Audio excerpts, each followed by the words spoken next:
So Denise, do you want to do the introduction? We get started and then we'll get into this.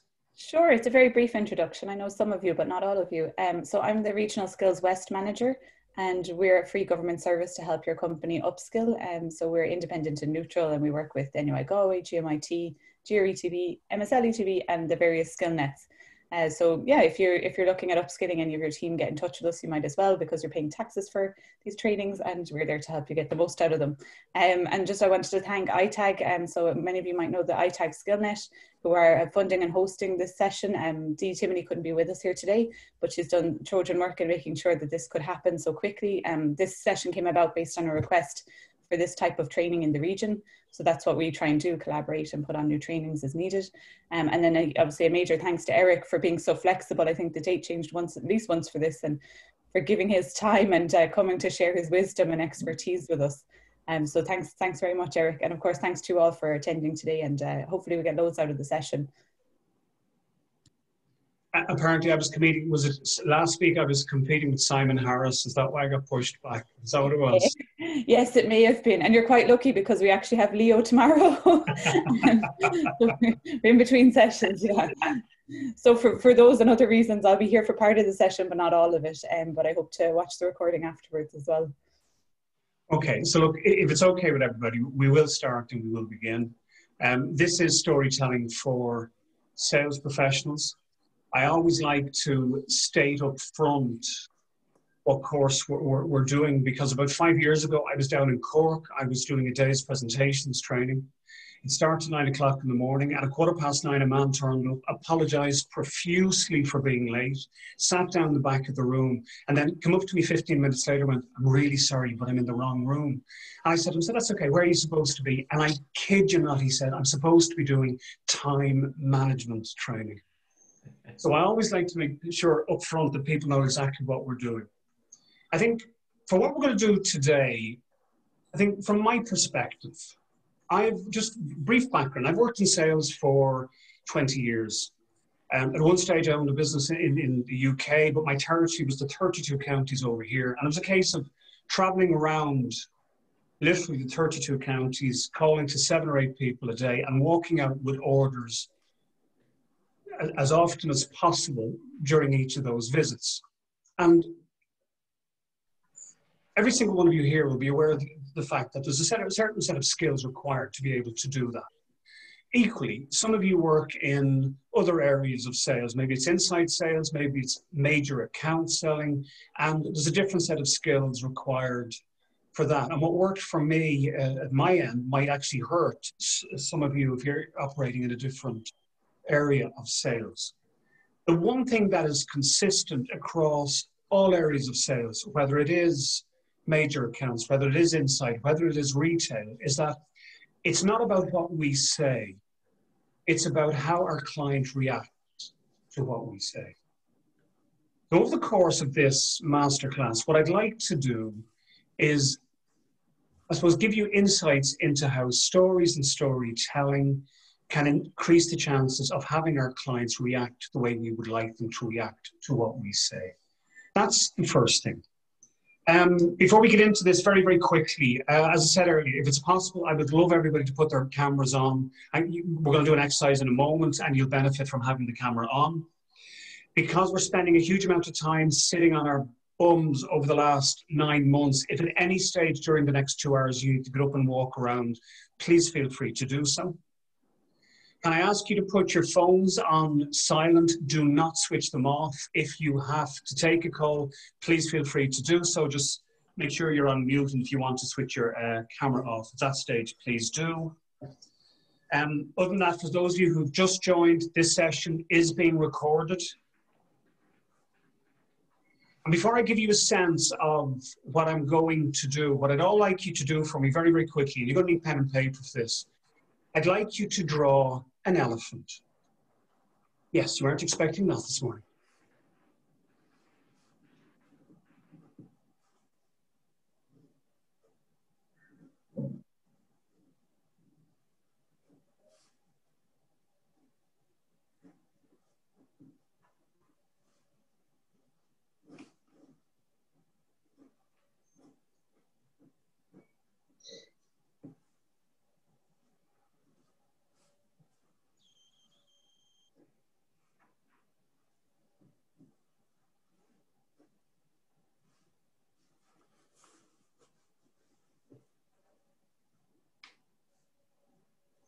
And when you've drawn your elephant, I'd like you to hold it up to the screen so everybody can see it.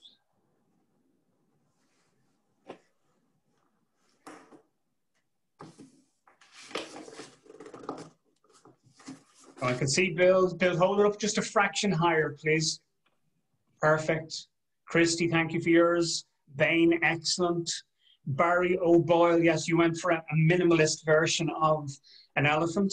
Nicola Devers, you went all out. I hope you're going to make as much contribution to the rest of this as went into that elephant. That's a brilliant elephant.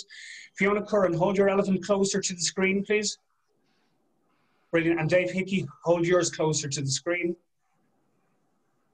Great. Okay, so everybody's done that. Brilliant. The one thing you will notice, ladies and gentlemen, if you look at everybody else's elephants, is they're all very, very different. Some of you elephants are facing to the left. Some of your elephants are facing to the right. Some of the elephants are facing out straight. Some of the elephants have 4 legs. Some of the elephants look like they've been through the desert for 40 days and 40 nights and haven't had a meal in all that time.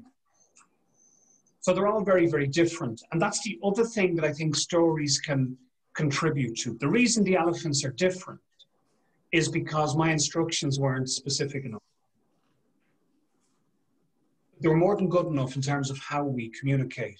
One of the things that stories and storytelling can do is increase the clarity and increase the specificity of the message we want to get across and generate greater understanding. Again, just before I take you through what we're going to cover today, will you write down a couple of things for me? I think there are 4 criteria we need to meet whenever we communicate. The first is that what we say must contribute to the thinking of our listener. And again, ladies and gentlemen, from a sales perspective, that might seem like the most obvious thing to say to people, but actually we're not as good at it as we think we are. We're very good at saying what we want to say. We're not as good at saying what the other person needs to hear. You know, to give you one quick example, I can say to you, I'm a sales presentations coach, or I can say to you, I can help you transform your next presentation. That second one, much more powerful, much more interesting. Number 2, what we say must be easy to remember or recall. There are times as sales professionals when we have a conversation with a client today, and it could be next week or next month before they get a chance to sit down and discuss our offering. The challenge is, how do we make sure they can remember our message a week later, a month later? Number 3, what we say must be easy to understand. And I think one of the challenges that everybody has on occasions, ladies and gentlemen, particularly if you work in specific industries or if you sell complex or technical ideas or solutions, sometimes we have to present that information to audiences that don't have the same familiarity with it. So being able to present information in a way that is easy to understand is essential. And then number 4, what we say must engage. People must feel part of the process. It's not by accident that I tried to start this morning with a little bit of humor that got you to draw an elephant, and now I'm giving you the opportunity to take notes. It's designed to engage you and draw you into this process. So there are my 4 criteria. Think, recall, understand, and engage. A week from now, you won't remember them. But the following might help. I use the acronym TRUE, T-R-U-E. And if you can remember the word true, you have a chance to remember those criteria. And that gives you the opportunity to be able to think about how you craft something to meet those 4 criteria. One of the things that I'm going to ask you to consider over the course of this session is how stories and storytelling contribute to meeting those 4 criteria. So let me share with you what we're going to do. So what you're going to walk away with from today is clear understanding of 1, why stories? What can they actually do for us? How can they help? What a story is and is not. And I say it that way, ladies and gentlemen, because at the moment, stories and storytelling is a bit of a buzzword. And there's an awful lot of things being captured under stories and storytelling when some of them actually aren't stories. To give you one very, very quick example, if any of you work for a company or maybe you work for yourselves and you have a website and that website has a page that says about us, or sometimes people change that and it says our story. Often what is included in either of those 2 pages is not the story of your organization. It's a series of facts and data and timelines and things like this. This is when we were started, and this is when we merged with the following company, and this is when we took on the XYZ brand. That is not a story. That is just a series of facts. So we talk about what they are and what they are not. We look at the component parts of stories. For what the message you share to be wrapped up in a real story, the story needs to have a set of component parts. We will look at finding stories, how you go from where some of you may be today, not using stories in a deliberate way, to actually making them a very deliberate way in which you communicate with people. We look at when to use stories, and when I say when to use stories, I don't mean that you can use them in presentations or you can use them in meetings. I mean when in those meetings, when in those presentations, when in one-to-one conversations, it's appropriate to use them.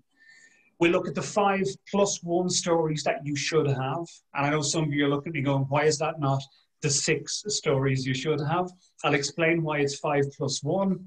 And then very, very briefly, we will look at how you can measure the return on investment on storytelling. Ultimately, it's why even bother? So to begin with, ladies and gentlemen, why stories? And from a sales perspective, the way I'd like you to consider this is as follows. The type of people that we need to influence as sales professionals include senior management. There are times we need to get our own management to buy into ideas. Maybe it's to invest in software. Maybe it's to take a hit on the cost of something in order to acquire a client, knowing that over the long term you'll be able to profit from that relationship. Sometimes it's colleagues and team. If any of you on this call today are sales managers or sales directors, sometimes it's about getting your own team to perform more effectively. It's certainly about trying to influence clients, and sometimes, as I said, it's about trying to influence non-technical audiences. The challenge that we face on occasions is explaining complex ideas, or it's securing funding, or it's selling a product or service. As I said, if you're a sales director, sales manager, it's implementing change within your organization, within your team, and sometimes it is acquiring new clients. And the reality is that when we look to talk to our management, our team, our clients, or the non-technical audiences, we've already worked out why our product or service or idea makes a huge amount of sense and why the people we're trying to influence should invest in it. And yet on occasions they don't. And sometimes the reasons they don't are the status quo. They're happy with the way things are. Sometimes they don't invest because of a lack of trust. They don't know us well enough. They don't know how we do our business. If we're talking to clients, if we're talking to senior management, there might be occasions when a team hasn't made the right decisions in the past, so they don't trust that we're making the right decisions now. Sometimes it's a lack of knowledge. They don't know enough about our product, our service, or how they can benefit from it. Sometimes it is preconceived ideas. Let me give you an example of what I mean by preconceived ideas. I'm going to call out 2 words to you, ladies and gentlemen. Please write down the first word that comes to mind, and please only write it down. The 2 words I'm going to call out are the words Donald Trump.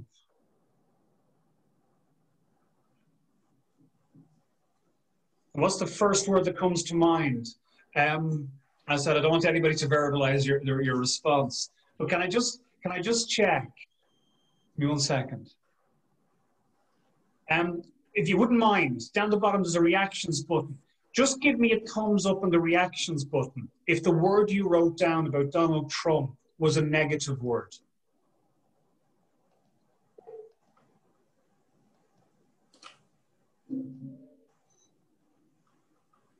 But there's a few people wrote down some negative things, and they're still building. We're not going to look and see who wrote down something positive about them. That's not the object of the exercise. But the object of the exercise is, and when I work with groups on longer projects, on communication-based training, one of the things we actually do is we do an exercise where I put you into breakout rooms and I get you to list the qualities of Donald Trump. And it is fascinating, the discussion afterwards.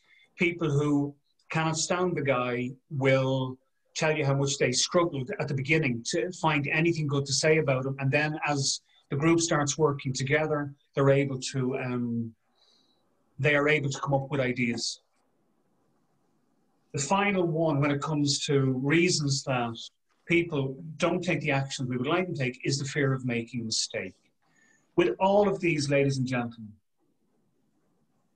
with all of these, what I would like you to think about, what I'm going to look to show, is how stories and storytelling can help to overcome these gaps. So the question becomes, what is a story? And what I'd like to do, we have 30 people on this call today, so what I'm going to do is, I'm going to put you into breakout rooms very, very shortly. I'm going to give you probably about 5 minutes, no more than that. And when you come back, what I'd like you to have crafted is a paragraph or a couple of sentences that describes what a story is. So that's the exercise. What is a story? Can I ask somebody to act as the scribe for your group? And when it's time to take you out of the breakout room, you'll see the countdown timer clock kick in to tell you you have 60 seconds left. So breakout rooms, I'm going to create 5 groups, so there'll be 6 people in, roughly 6 people in each group. And as I said, I'm just looking for your definition. Preferably a couple of sentences or a paragraph rather than just a series of words. But what is your definition of a story?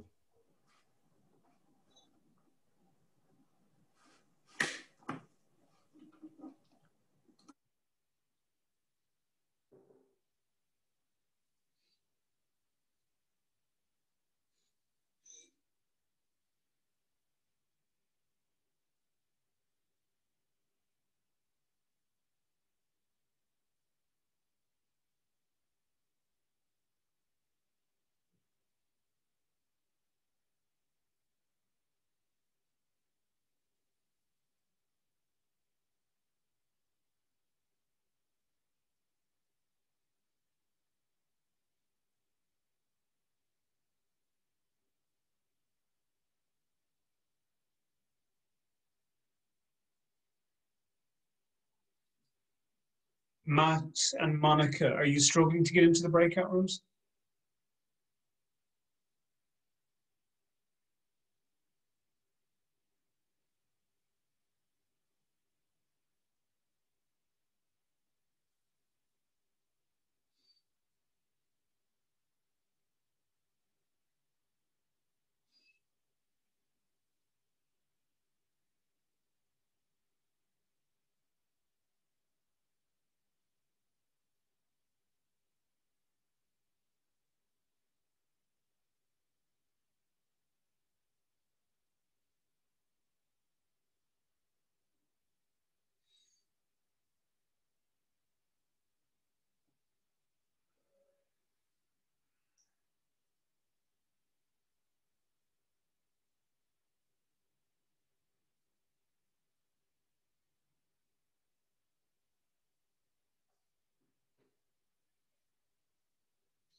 Shane,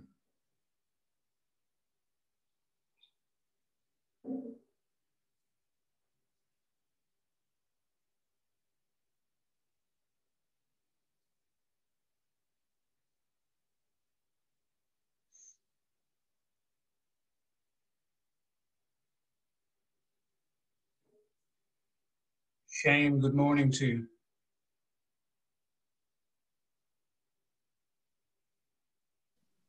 Good morning. It's not just you and I on this session. I've just put everybody into breakout rooms, but I'm getting ready to take them back out. So if you can just be patient for literally 1 or 2 minutes, I'll have everybody back out here. That's perfect. Thank you very much. Sorry I'm late. No problem at all.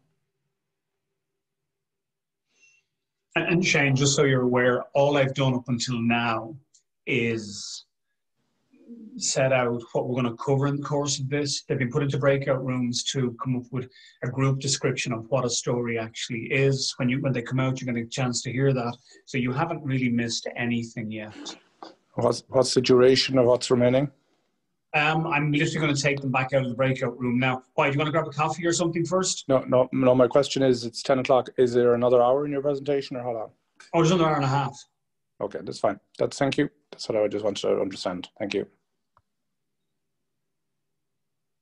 Perfect. Thank you. No problem at all.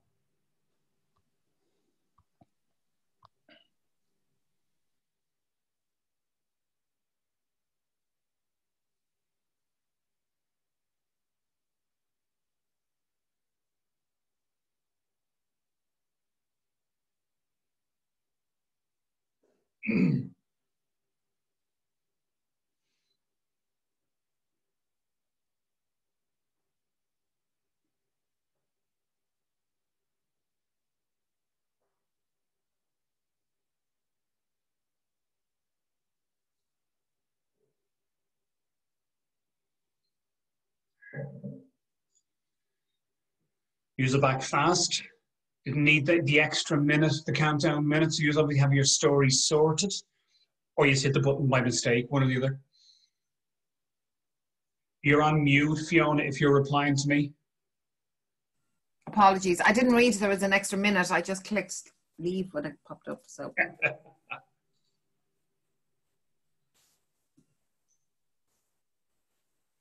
There's a lot of people do that, and I used to do the very same thing when I was hosting events. I'd hit the button and close the breakout rooms too quickly. Well, we've taken the approach, it's a short story, so that's why we're back early.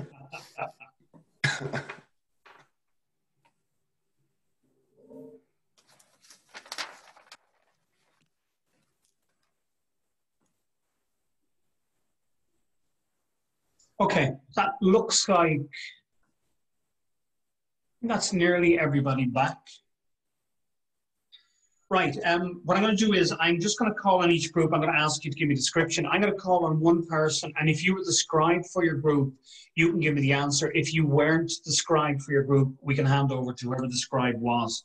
So group one, which was the group that contained Brenda O'Sullivan. And I don't see Brenda O'Sullivan's name.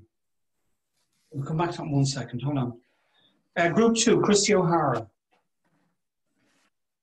So, Christy, you're on mute just for the moment.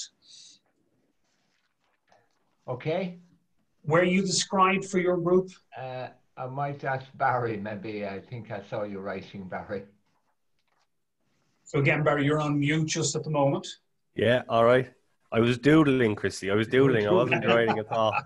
You were drawing an elephant. Yeah, I was drawing another elephant. Trying to make the elephant better. So we had a description of events, experiences, and journey. The story would have a start, middle, and end. It would have past, present, and future. In business, it describes your customers' queries and helps you address your customers' queries. It's find a solution for you and your customer. Corresponding your customer's needs into a story. What is unique about ourselves or you? What you do and how you do it. Something that might capture the imagination. Something interesting and relevant to an audience. It means to get someone around to your way of thinking. Makes things real to the audience and something that has happened. That's what I wrote down whilst I wasn't drawing. Can I just say that's impressive doodling, Barry? Thank you. The other thing is, just before we get to 11:30, will you do me one favor? Please remind me that the last thing you're going to do before we wrap up is I'm going to tell you what your elephant says about your personalities. So whatever elephant you've drawn, I'm going to tell you what it says about your personalities. Right, thank you for that. Annette Dolan, your group. So again, you're on mute. Where do you describe, or will somebody else describe for your group? Jonathan. Yeah, that's me. Thanks, Annette. So we have a definition from the listener's perspective, from the audience's perspective. So it's a narrative that captures your imagination, that brings you out of where you are right now and to a place where the storyteller wants to bring you. So this narrative has to have a beginning, a middle, and an end. It can be written or spoken or both. And it's got to capture your attention. Okay, thank you very much for that. Jonathan, Owen, your group. Hi, Eric. Yeah, no, I didn't scribe. It was one of the other members who scribed. If they can join us. Yeah, I took some notes. So we were talking about the story having a beginning, a middle, and an end, and conveying a message. That it could be imaginary or a real narrative that brings people together.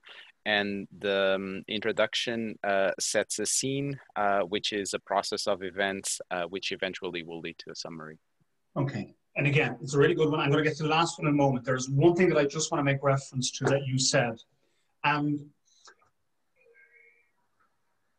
Outside of business, you're absolutely right. Stories can be real or imaginary. In a business context, they must be true. And I will explain what I mean by that. But I mean, and particularly as sales professionals, and everybody here is aware of it. If we make something up and we get caught out, that's it. Our credibility is gone. As the rule, and explain this, is that if you tell a story to a potential client about how you help solve a problem or deliver great customer service to an existing client, the potential client should be able to pick up the phone to the existing client and have that existing client confirm what you have said. So in that regard, for what we're talking about here, they need to be true. The final group, Bernadette Malarkey, your group. So again, you may not have been described, but whoever was described for your group. Yeah, I think she. Thanks, Bernadette. We said a memorable way of explaining an event or a series of events, one that stirs up positive or negative emotions and resonates with the listener. Okay, so again, all of those definitions are really, really good. They're very, very common. That's what I come across. There's nothing wrong with them, but I'm going to ask you to think about it slightly differently. A story, in the context of how we can use them, is a medium for connecting your audience with your message. And it is that simple and that straightforward. But what that means is, it is similar to email, voicemail, text messages, mobile phones, company websites, company newsletters that all aim to do the very, very same thing. Based on research, story happens to be a more effective way of doing it. A number of years ago, one of the universities in the States took a master's class of students, divided them into 4 groups, and gave them all the very, very same information. The first group received the information in the form of data and statistics only. The second group received the information in the form of data, statistics, and story. The third group received the information in the form of story. And the fourth group received the information in the form of a company newsletter. 6 weeks later, they went back to them and they said, tell us what you can remember. And the group that had received the information in story form only could remember more of the information and remember it more accurately. And again, to what I said earlier, there are times when the clients that you're looking to influence, to get them to buy into your ideas, your product, your service, don't get a chance to sit down and discuss your offering for a week or sometimes even a month after you've delivered it to them. How do we make sure that they can remember our offering? So how does stories work? And all I'm going to do here, very, very briefly, I just want to in essence, I just want to highlight how stories are different compared with facts and figures, because as sales professionals, we're very good at providing the cold hard facts and the data and the statistics and all that information. And it's necessary information, but in terms of connecting with people, in terms of generating the type of reactions that we're looking for, let me show you how stories are different. So first of all, stories in the brain. When it comes to facts and figures, when we present information in the form of data only, we connect with two parts of the brain, the Broca's area and the Wernicke's area. And those two parts of the brain are brilliant for generating understanding, but they do nothing to aid recall of the message. So it's a bit like when we present information in form of facts and figures, it's like bouncing a ball off a wall. The point at which the ball hits the wall, that's where understanding is generated, but then the ball bounces away, and a day later, a week later, a month later, we struggle to remember some of that information. By contrast, when we present information in the form of stories, we still connect with the same two parts of the brain, so we generate the understanding. But on top of that, and bearing in mind that this is all about connecting with people, a process called neural coupling takes place. And neural coupling is where, when you hear a story, you are transported into your version of the very, very same story. Or you start thinking about how that story that you've just heard could apply to you. Very, very simple example that I often give. Ladies and gentlemen, in January of 2012, I had a younger brother who died very, very suddenly out in Australia. One of the things I remember, many things that I remember from when we brought Graham home was the number of people who come up to me and Eric, I'm really sorry for your loss, but I know exactly how you feel. I lost somebody close to me not terribly long ago. And all that had happened was this process, neural coupling, had taken place. They'd heard the story of my brother passing and they'd immediately been transported into their version of the very, very same story. That happens in a business context as well. Number three, mirror neurons fire.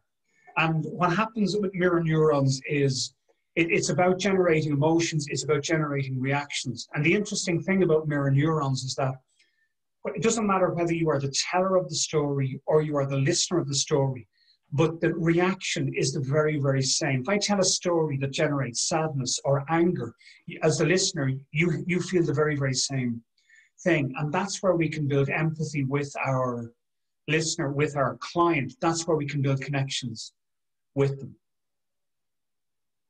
Number four, stories generate emotions and release dopamine.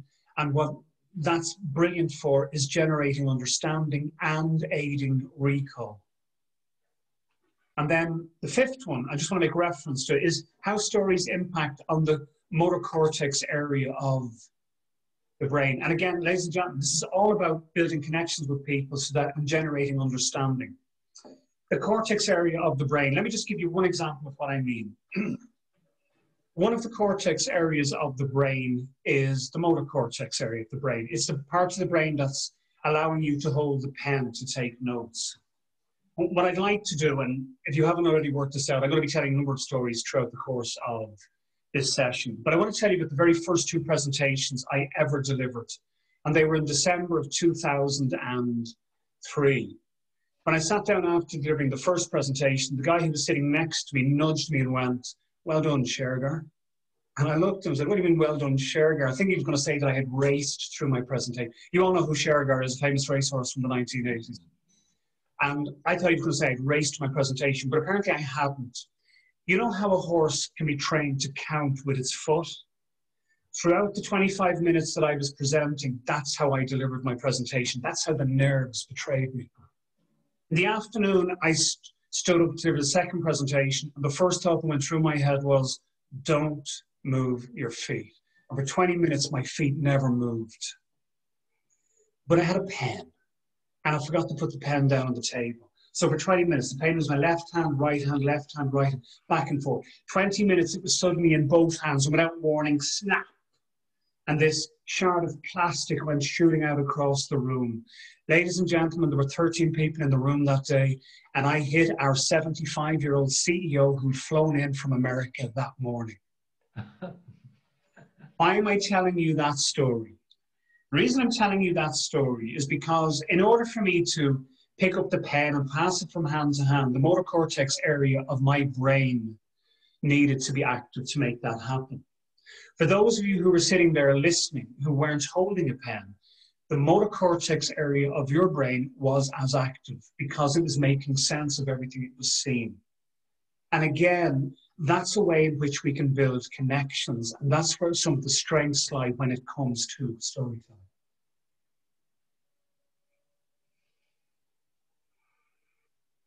I am just going to put this up on the screen so that you know that what I'm talking about here is based on research rather than just a good instinct. There's been a number of studies around stories and their impact and demonstrating that they do generate understanding, they do aid retention of message, they allow us to tap into our existing banks of knowledge, which is why our audience, our client, can be transported from our story into their version of the very, very same story. You'll see these when you when we get a copy of the slides. So what does all that mean for us? What can stories do for us? So one, they can contribute to building trust. Two, they can engage our listeners. I'm going to come back to that in a moment. Three, they can lead people. They allow us, particularly if you're a sales manager, stories can be used to guide, influence your team to perform more effectively. Four, they can contribute to inspiring change. They can persuade people to take action. They can get buy-in to our ideas. They can share knowledge. They can travel and get retold. I'll explain that one in a moment. They impact long after they've been told. That one there, ladies and gentlemen, I think as sales professionals, one of the things that stories do is that they actually give us a chance to be able to influence people twice in the one conversation. And what I mean by that is that we have a chance to influence them when we're speaking, when we're telling the story. And then when we've left, we're no longer in the room, we have a chance to influence that person because that story is left behind. And the client, the listener, starts to make sense of it in their own mind. We can, stories increase the rate of knowledge, rate of learning, increase knowledge and the rate of learning. And I certainly think, again, if you're a sales manager or a sales director and you've people working for your organization that have been there 10, 20 years, and you have people who are there 6 months, given that at the moment there's still plenty of new hires taking place in many organizations, it's a chance to be able to increase the rate of learning, particularly for the new hires, drawing on the stories of people who've been there a long time before. And the last one is it causes listeners to consider their version of the story they have heard themselves. Let me just put this in context for 1 second. Earlier on, I said, why stories? And I told you that some of the challenges that we have to overcome are the status quo, the lack of trust, the lack of knowledge, the preconceived ideas, the fear of making a mistake. If you have a quick look here, and I'm not going to spend too long on this, I'll send a copy of this, but those things that I just showed you, that stories have the potential to do, these are the areas that they have the potential to influence.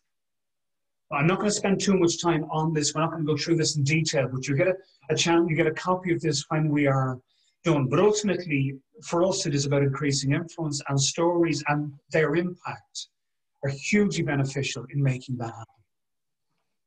Now, one of the things that I said I was going to do with those 12 that I showed you is engage listeners, because I think one of the challenges that we all have at this moment in time, ladies and gentlemen, and certainly presenting in online platforms contributes to it, is it's much harder to get people's attention. There is research that says that we receive 11 million bits of information every second, but only process 50 of them. So there's a real danger when we communicate, clients aren't actually listening to what we're saying. Stories are a way of making it easier for them to listen to what we're saying. To give an example of what I mean, to give you sort of the sense of where we need our clients to get to so that we really have their attention and how stories can get us to here, we're going to play the listening game. So what we're going to do, ladies and gentlemen, is we're going to count to 20. I'll start and I'll say 1, somebody else will jump in and say 2, somebody will do 3, somebody will do 4. When we get to number 5, we're going to remove the number 5 and somebody has to replace it with a clap. Then somebody goes 6 and somebody goes 7, right? When we get to number 15, we're going to remove the number 15 and somebody has to make the sound that an elephant makes. And then we're going to have 16, 17, 18, 19, 20. There are 2 rules for this game. Number one, there can be no strategy. So Barry O'Boyle, you can't send a message to Dave Hickey and go, Dave, I'll do 2, you do number 3. There can be none of that. And rule number 2 is, if more than one person gives me the same answer, we go back to the very beginning. So can I ask everybody to unmute yourselves for one moment?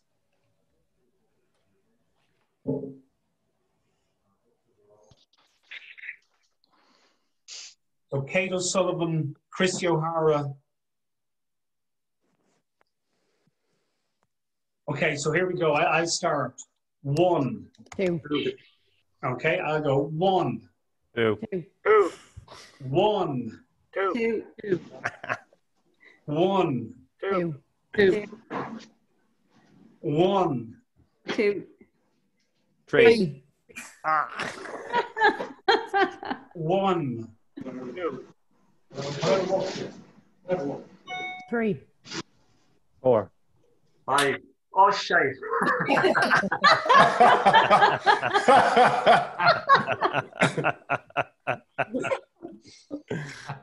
Sorry, can I just say that's the first oh shite I've ever had in this particular exercise. 1. 2. 3. 4. Hang on. Hang on. One of the brilliant things about Zoom is that yellow line box comes up when somebody has said the number. So somebody said 2 really early, and then somebody else jumped in. I think it might have been you, Catherine O'Grady. You went 2 as well. 1. 2. 1. 2. 0. Sorry, just for the record, ladies and gentlemen, I've done this with a lot of audiences. This is rubbish right now. 1. 2. 3. Apples. 4. 5. Right, we're going to stop there for a second. I think because that's 1, I don't have much confidence we're going to get too much further than everybody clapping. Number 2, but I will say this. Did you notice how you leaned in to listen? Yeah. You notice how you were really starting to pay attention. And that's what we're looking to get to when we're communicating with clients, that they're paying that much attention to us. And storytelling has the power to be able to make that happen. As I said, you're going to hear me continue to tell stories throughout the course of this particular session. The last 2, I want to share 2 with you here. I say stories travel and get retold, and I think that's really important for sales professionals, because some of the clients that you do business with, if they're big enough clients, you may never get to speak to the decision maker. You get to speak to somebody who's an influencer and will be able to guide or support the decision maker. And that means that they've got to be able to tell the story we want them to tell in the way we need it told. When we tell stories, what we actually do is we give our listener the words they need to be able to put in front of the decision maker. Because when we tell stories that we use as examples, the influencer doesn't need to go look for another story or another example. They use the example that we have given them. If I can put this in context for 1 second. In 2013, I think it was, Irish Life was bought over by a company called Great Westco. At the time, there was a huge amount of uncertainty in Irish Life, as you can imagine. There were members of staff there who wanted to take redundancy and were told they couldn't. There were members of staff who were afraid that they were going to lose their jobs. There were members of staff who were afraid that they'd have to move from a city centre location in Dublin and have to go to Blackrock or somewhere else. So there was a huge amount of uncertainty, and that meant there was a huge amount of negativity. In the middle of it all, Irish Life had their annual Customer Service Awards. And that year, the award went to a customer service representative who managed to get a check retrospectively for a client to the tune of 60,000 quid. The client phoned up one day, apologised for not being able to make payments, told a story about being ill and all of that. In the course of the conversation, customer service rep went, actually, I think we owe you money. The business partner that I was working with at the time told me that in a 3-week period, 12 different people came to her and said, did you hear about Tom getting that check for that client?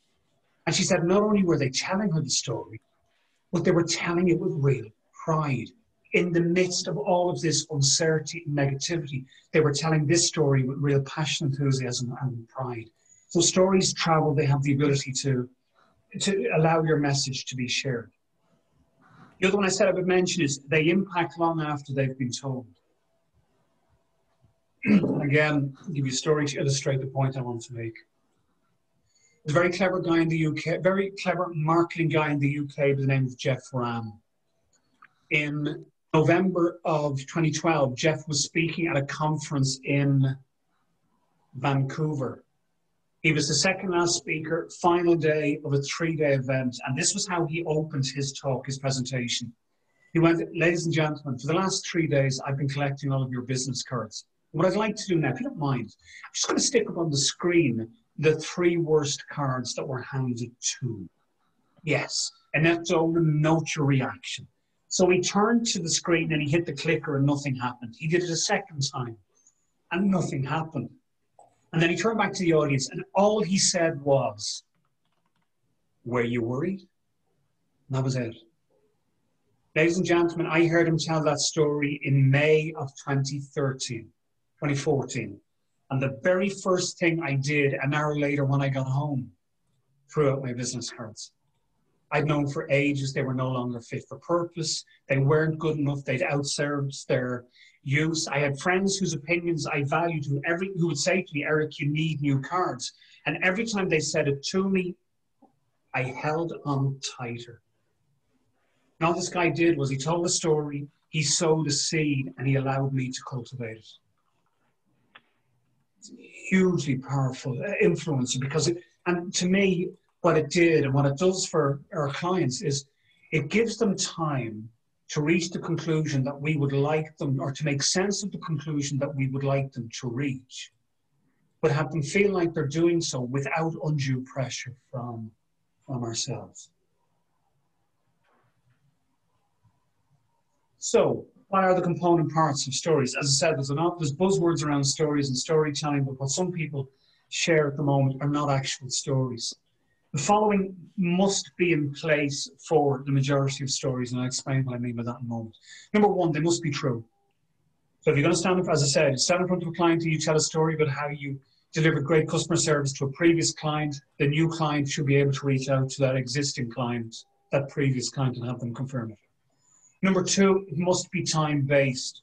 And ladies and gentlemen, when I say time-based, and I suspect many of you are doing this already, you've heard me say things like, in November of 2012, a couple of years ago, last September, last week. That's all we need. We need that context as the listener, or else we spend time trying to work out when it happened. Number two, in an ideal world, they must be as recent as possible. And that doesn't mean you cannot tell a story from 20 years ago. But if you have a story that is designed to share a message and it's 20 years ago, and you have a story from 3 or 4 months ago that can support the same message, tell the one from 3 or 4 months ago. Because the closer your audience is to the story when it's told, the greater the impact it'll have on them. Number four, it must be relevant.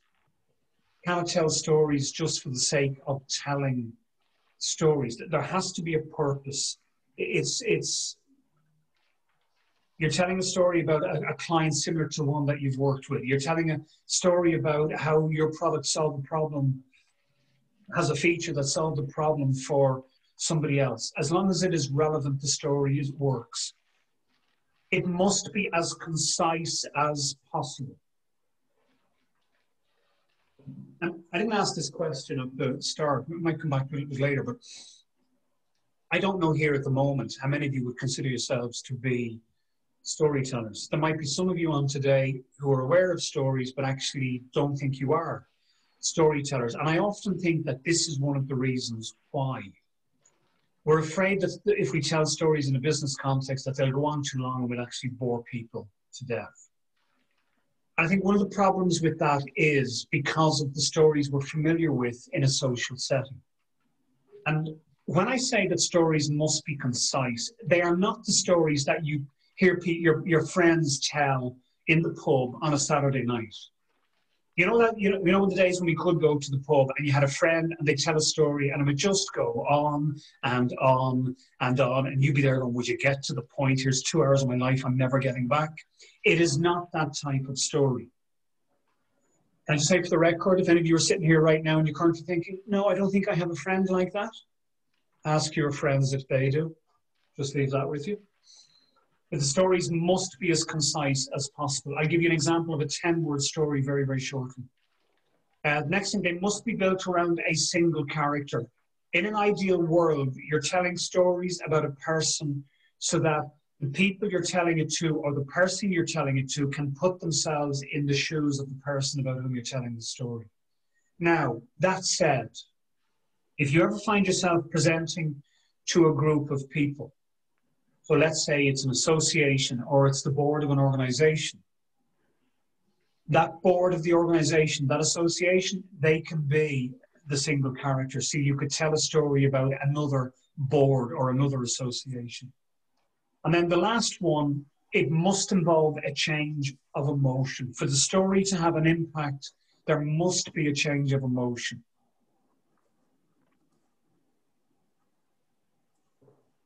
Please write the following down for me, because this is not on the slides. We are connected, ladies and gentlemen, by 6 emotions: happiness, sadness, anger, fear, surprise, and disgust. Happiness, sadness, anger, fear, surprise, and disgust.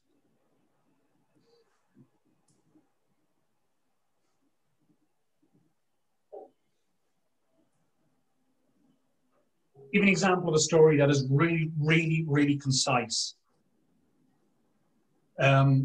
Last year, I was doing a bit of work for Chartered Accountants Ireland. I had a day's presentations training with a group of accountants, and we were looking for ways to be able to engage their audiences. And one of the guys was on the board of a charity, and he was telling a story about he was going to have to make a presentation to his board. And in this presentation, he was going to be proposing a painful course of action that the board would need to take. And the following was the story that he used to support why this was the course of action. In his presentation, his story simply said, he said, ladies and gentlemen, 10 years ago, this is the exact course of action that the IRFU took. And that was the story. And if you look at it for a second, 10 years ago, it's time-based. It's true. It's recent enough. It's certainly relevant to that particular audience. It is certainly concise.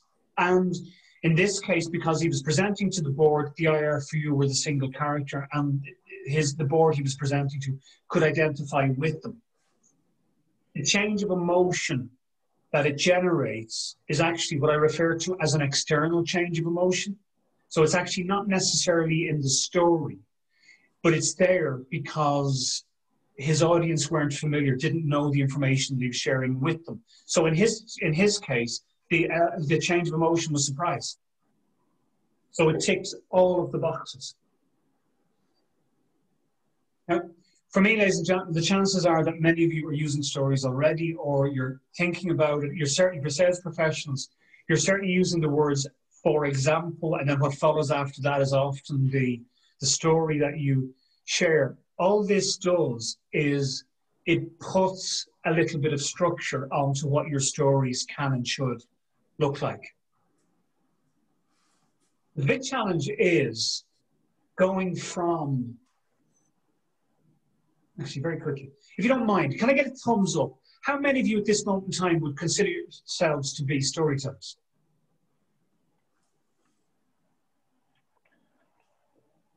Dave Hickey, you have. Majority of people aren't at this moment in time. Barry is.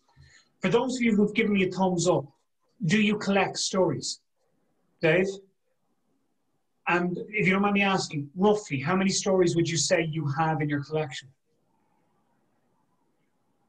Oh, probably half a dozen that I would use at any one time. Some will come in, some will drop out, etc. It depends on context, it depends on the economy, it depends on the challenges we've got.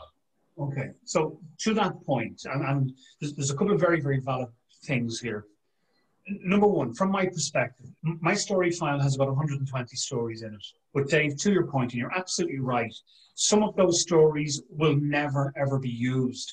I probably have about 12 or 13 stories that I regularly use. And to your point, there's times I remove some of them and I replace them with news stories. But what I would argue is that they are a tool that can help us to communicate more effectively, that a tool that we can use to increase our influence. And in that regard, they should be something that we're using in a deliberate manner. And for that reason, we should have a collection of stories. So all I want to do is show you very, very quickly the process from my perspective. So starting point is you have no stories, they're not on your radar, maybe you're familiar with them, but you kind of think, I'm not using them, I'm not a good storyteller, or they're not for me.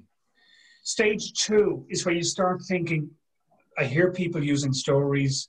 Some people seem to be very good at telling stories. I see the reaction it generates in a social setting. Should I be using them in a business setting, in a professional setting? And at this stage, this is the point when you become aware of stories that you're actually starting to collect stories.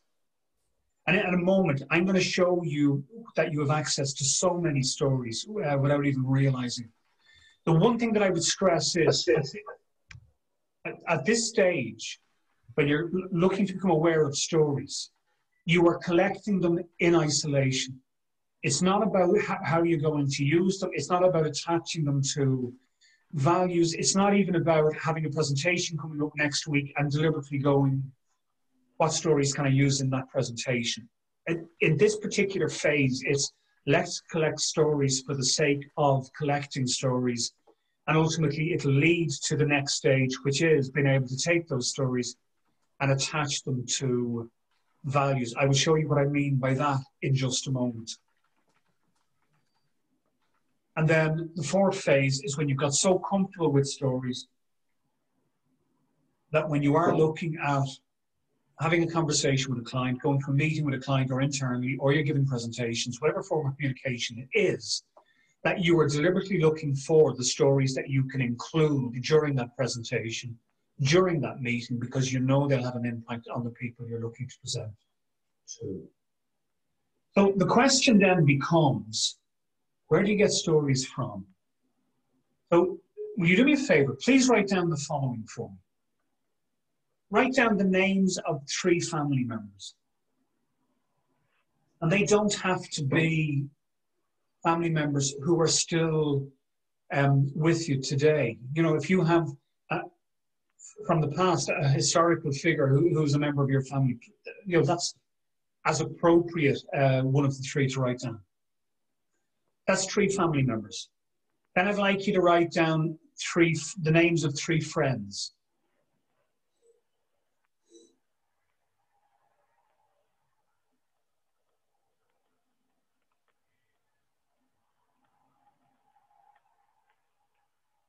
When you have that done, write down the names of 3 places you've ever been educated. And yes, the school of life does count.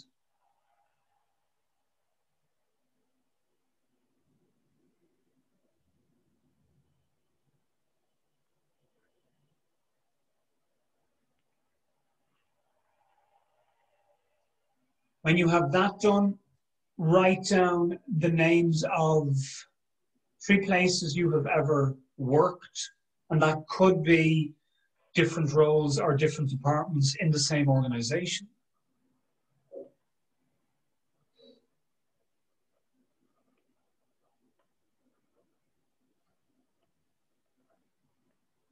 And the last 2 things, write down 3 places you've ever been on holiday, preferably abroad.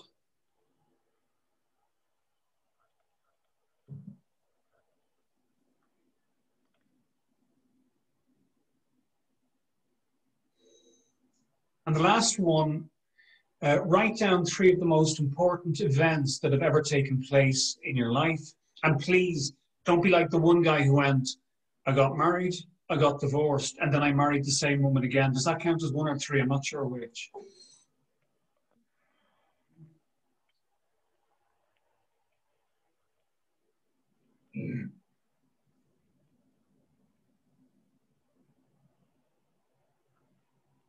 That should be a list of 18 in total.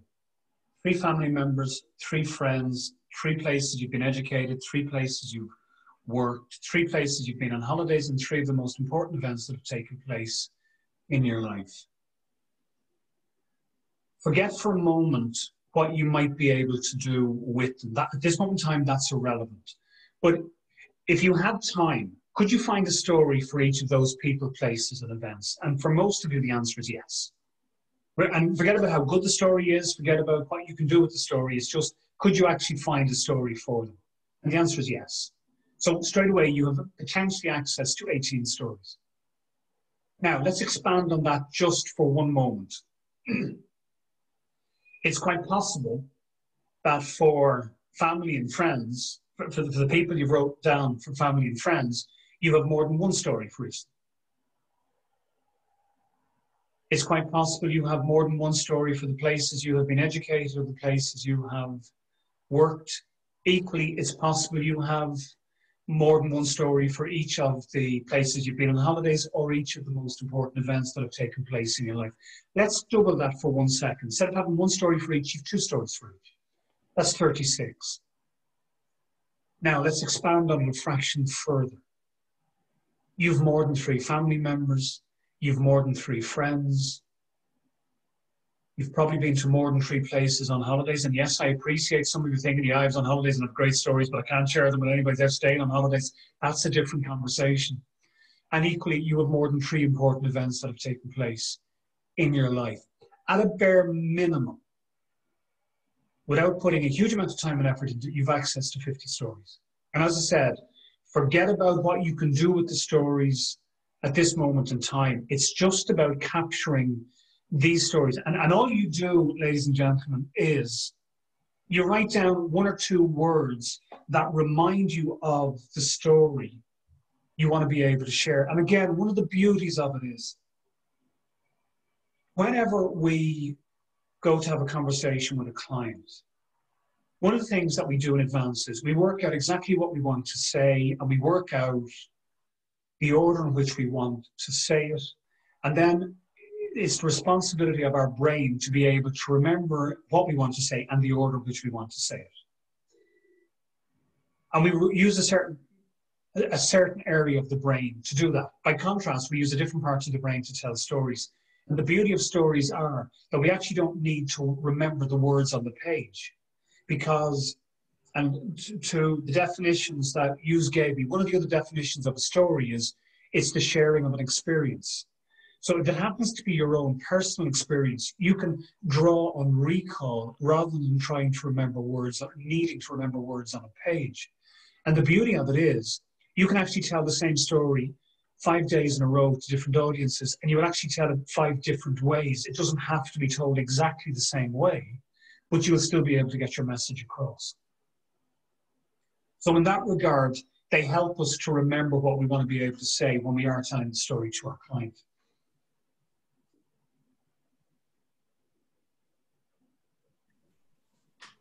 Now, let me just share this with you for 1 second.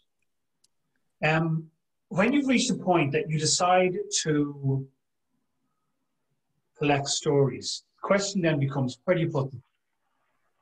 And again, I will share this with you. This is my storybook. This is the blank version of my storybook. Across the top, I have a list of values. Milna, you will get a copy of this, so you don't need to turn sideways and try and read. I do apologize. There's a fraction awkward doing that. But I will send a copy of this to you. I've told 2 of the stories already, the Jeff Ram story and the Irish Life story. And certainly, you know, if I wanted to, I can attach that to change. I can attach it to teaching important lessons.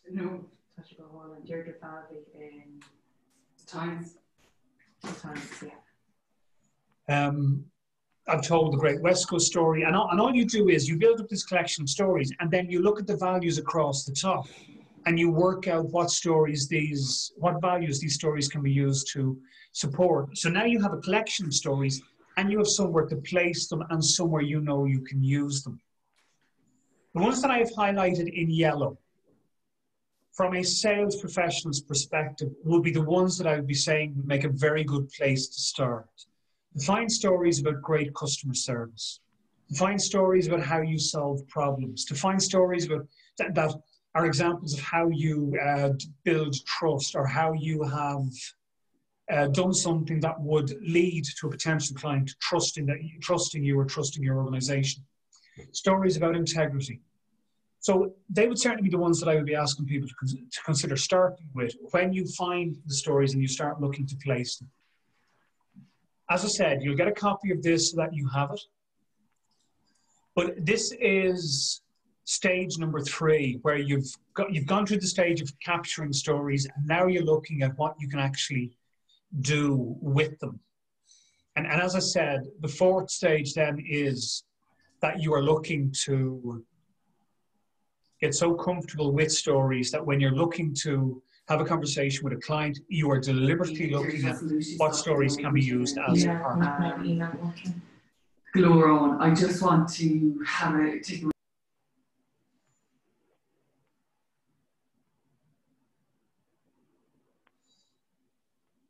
So that's one source of stories, but where else can you get stories from? So asking and answering any of the following questions will be a really good source of finding stories. And bear in mind, and again, you get a copy of this, so if you want to take notes, please do, but you don't need to, you will get a copy of this. One of the things that I will ask you to consider when it comes to stories and storytelling is sometimes it's not just about the good or the positive stories. Sometimes the stories that have a real impact are the negative stories. A couple of years ago, I was doing a storytelling strategy program for Johnson & Johnson. And on one of the days, we had the equivalent of a Zoom call. It was a global connect room they had, but it was the equivalent of a Zoom call with one of their offices in New Jersey. And in that office that day, there was 20 people. And I asked them individually to find stories about integrity. And 19 of them all told really positive stories about demonstrating integrity. The 20th person told a story about when she hadn't shown integrity. And that's the one that I can remember today. So it doesn't, in terms of getting your message across, it doesn't always have to be a positive story. It can be a negative story too. But again, as I said, plenty of other ways, areas you can find stories. So for me, Dave, to your point, that 6 stories could easily become 60 stories very, very quickly. I think the big thing from my perspective, and it sounds to me like you're already doing it, but the big thing for me, ladies and gentlemen, is stories should become a resource that you can tap into. And that means collecting them when you don't need them so that they are available to you when you do. Chris, you got your message. Thank you very much. So what's next? The 5+1 stories that I think you should have. The first story is the founder's story. Do you mind if I ask, do any of you own your own businesses? Again, if you do, just, if you wouldn't mind, give me the thumbs up and the reactions button.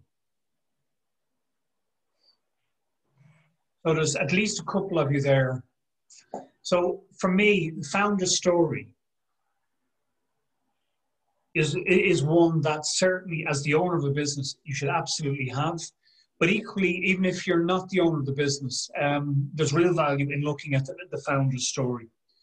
One of the challenges with the founder's story is that people often talk about who they are and what they do. What they should be doing, in my opinion, is talking about why they set up their business. What was it that prompted them to do it? Not what they do. So it's the story. I mean, ladies and gentlemen, I've been running my business now for 11 years. So I set it up in 2009. But part of my founder's story is the stories that I told you earlier that took place in 2003. Those 2 presentations that I delivered were so poor that I needed to find a way to do something about it. And that ultimately, the journey that I went on to get better at giving presentations led to me doing the work that I do today and setting up this business to do the work that I do today. So it's about why. It's about what you noticed, the problem that wasn't being serviced. It was the gap that you identified in the market. It's the story about something that happened and you went, there's got to be a better way of doing this, or actually I can see a better way of doing this. I'm going to set up my business and I'm going to do it. It's got to be the why. Number two, there's the customer story. And again, everybody here has a customer story. And we will tell the customer stories ourselves, and they are really, really good, and they are really, really effective. That said, I would certainly recommend that, and particularly given how prevalent video is at this moment in time, if you could actually get some of your customers to tell the story, that would be hugely powerful. There's an old quote that I'm sure some of you are familiar with. It says, salesperson's assertions are not proof. Just because we say it doesn't make it true. But if you can get the customer to say it, then it increases the value of that story. Number three, there is the message story. And exactly as the name suggests, it is there to deliver a message to the audience. And what I would say is this about the message story, ladies and gentlemen. There are, in my opinion, there are two types of message story. There is the story that you tell, and within it, the message is so obvious that you do not need to tell anybody what the message is. But then equally, there is the story that you tell that requires a link or a bridge to the message, so people are very clear about the message you want them to take away from the story. When you tell a story that requires a bridge or a link, that bridge or link can actually be placed before the story, or it can come after the story. It can be delivered either way. I will give you an example of that in a little while. The fourth story, and for anybody who's thinking of starting with stories, in my opinion, this is the place to start. They are the connecting stories, and they are stories that you tell for the purpose of building connections with your audience. They are not necessarily designed to deliver a message.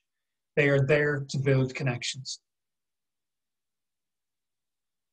The majority of you, nearly everybody on this call, on this session this morning, is meeting me for the first time. I think you might be the only exception to that, but nearly everybody else is meeting me for the first time.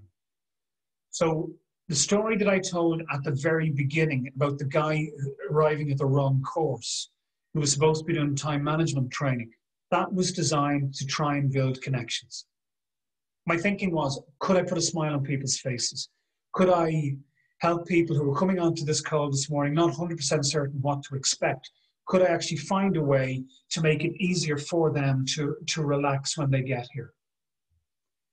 And that was the purpose of that story. And for me, ladies and gentlemen, when I went through the process of making stories a deliberate part of how I communicated, and I was in stage 2, this stage of finding stories. When I was traveling around the 32 counties and I was visiting 6-7 clients a day, I would make a point of finding ways to insert stories into those conversations. And some of those stories were designed just to try and put a smile on the face of the listener. And if I could get them to laugh, if I could put a smile on the face, then I could walk away going, okay, that story works. How do I make it a better story? But the connecting story, because ultimately it is about connecting with people, it's building a likability, it's building a trust. They are hugely important stories. And then the fifth story is the who I am story. And the who I am story is designed to give us insights into the type of person that you are, or the type of organization that you are. And it'll give you insights to you personally. Maybe it's the story about you getting on a motorbike and traveling throughout Europe and bringing a friend with you who was down in the dumps. They needed something to disrupt their negative thinking, and you were the one who paid for them, put them on the back of the bike and went off for 3 weeks around Europe. Or it's the experiences you had when you volunteered for a charity. I know that, given that many of you are connected to Galway, is it coming up very, very shortly? Is it the Cope Sleep Galway Sleep Out, or has it taken place, or it's taken place very shortly? It was last weekend. It was last weekend. So there you go, Dave. And people who were involved in that, you tell a story about being involved in that, we get a sense of the type of person that you are. What that has the potential to do is to give us insights into whether or not we would like to work with you, to be involved with you, to connect with you. And that, when you're trying to work with clients, because ultimately we're dealing with people first, that can give them an insight into whether or not you are the type of person they would like to work with or collaborate with. And then there is the +1 story. And the +1 story is the vision story. The reason I call this the 5+1 stories, ladies and gentlemen, is because all of the stories on the left-hand side, the founders, the customer's message, connecting, and who I am story, they are all stories that all meet the component parts I made reference to earlier. They are based upon an incident, an experience that has taken place in the past. By contrast, the vision story isn't. Because as the name suggests, it's trying to paint a picture of what's possible in the future. So in that regard, it's not necessarily built around a single experience. Vision stories often start in the past, work their way through the present, and end up in the future. And they can be very, very different types of stories because of that. For those of you who, when you gave me your descriptions of stories, you listed them as having an open, a middle, and an end. Let me say two things to the open, middle, and end. Certainly a vision story absolutely has an opening, and often it talks about the current situation. It has a middle, which often talks about the proposed solution, and it has an ending, which highlights the possible outcomes that can be generated if the solution is implemented, or the potential outcome if the solution isn't implemented. If I go back for 1 second to the message story, where I said that the message stories sometimes have the link, in that regard, the story itself can often have an opening and have a middle, and the link to the point you want to make, that can be the ending. I want to give you one example of a vision story very, very quickly.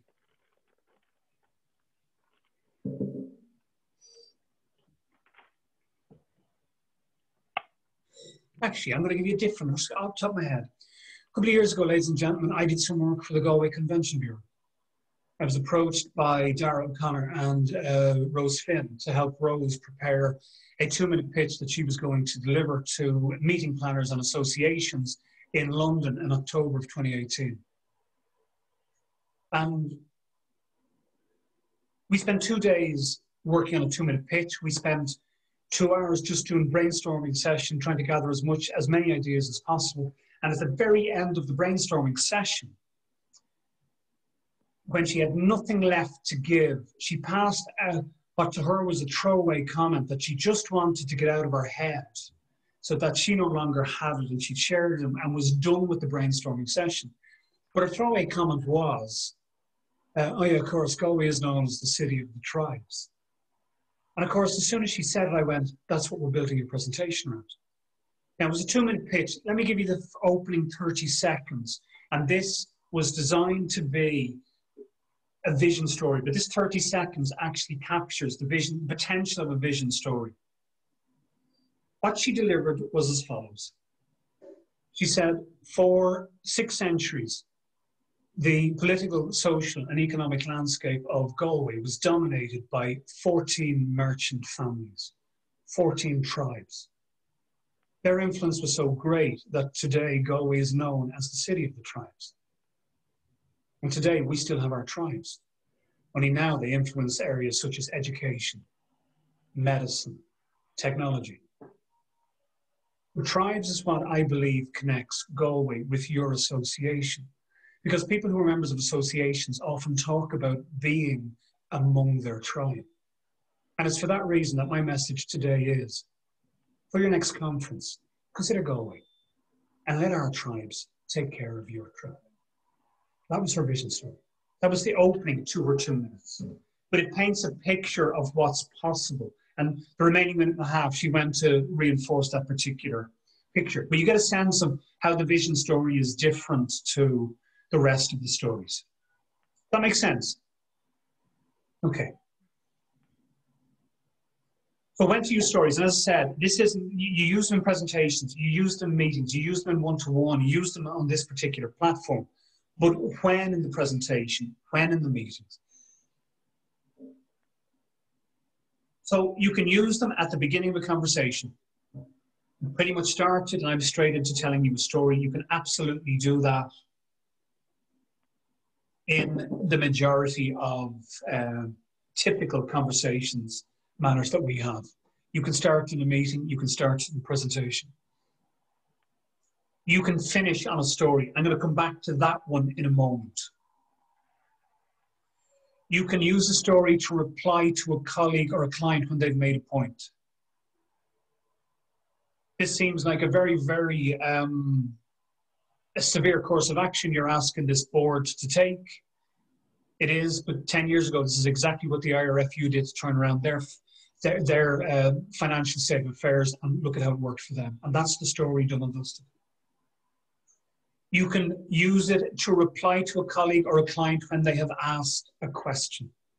And again, can I suggest, as sales professionals, you're doing this anyway without necessarily seeing it as a deliberate storytelling.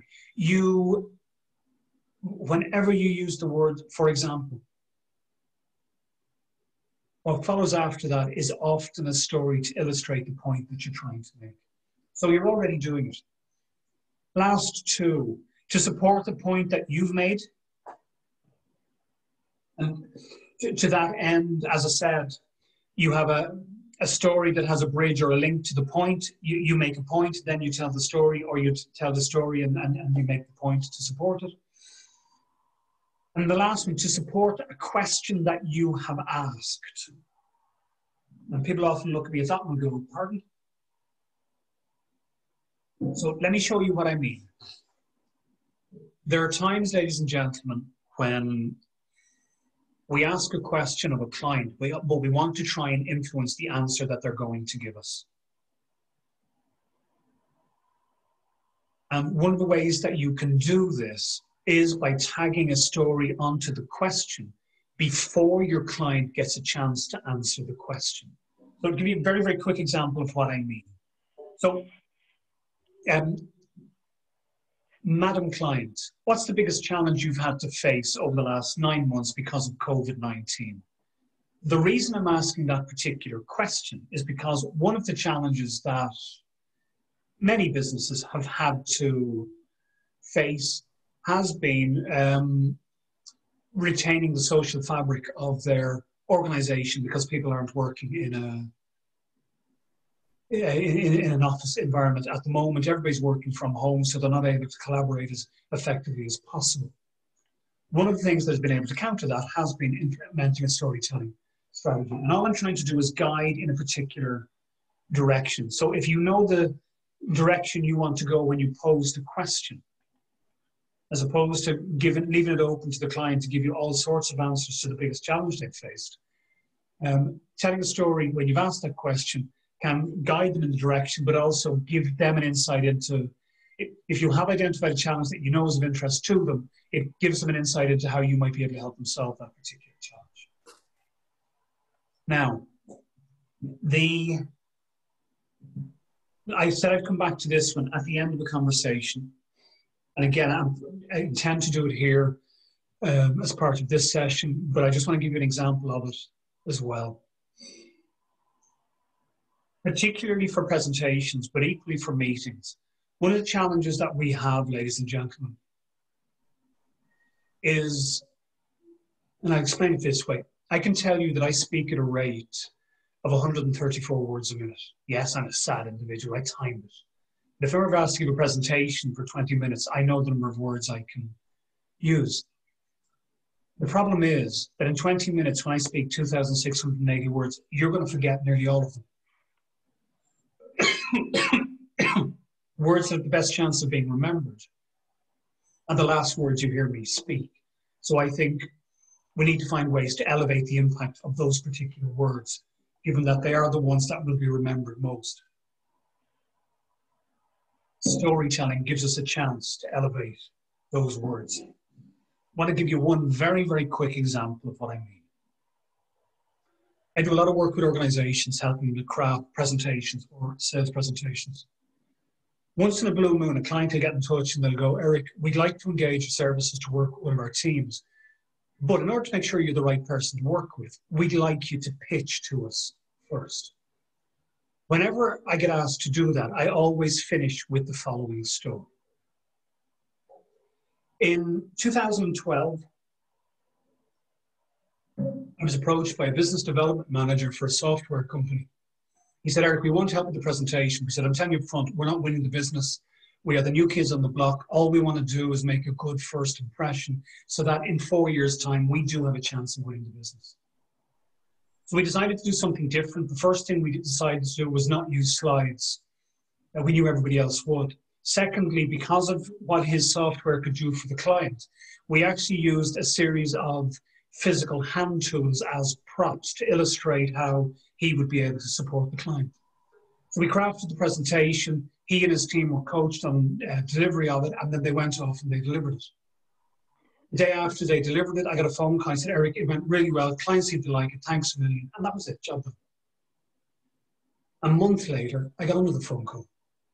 And all he said to me was, Eric, we don't know what's happened, but we've just won a contract worth €1 million. Now, ladies and gentlemen, I'm not standing in front of anybody saying the presentation won the contract. What they can do for the client won the contract. But what I am saying is that while a really good presentation won't guarantee you win the business, a poor presentation will ensure you don't. I'll help you create a really good presentation. My question for all of you, ladies and gentlemen, is this. If that was the last thing you heard me say, do you think you might be interested in wanting to engage my services? And I'd like to think that the impact that that story has at the end of a presentation can contribute to that. Can I just check? That all makes sense, yes? Yeah. Okay. So we have 27 minutes left. We know what a story is, what it isn't. We know how they can help us, why they can benefit some of the conversations that we have. You know the component parts of stories. You know where you can find stories, and as a very quick exercise, you can find 50 stories immediately, regardless of what you would actually do with them. Just to add into that, you can get stories from your own personal experiences. I think one of the big things, can I just ask, is anybody here a manager of a sales team?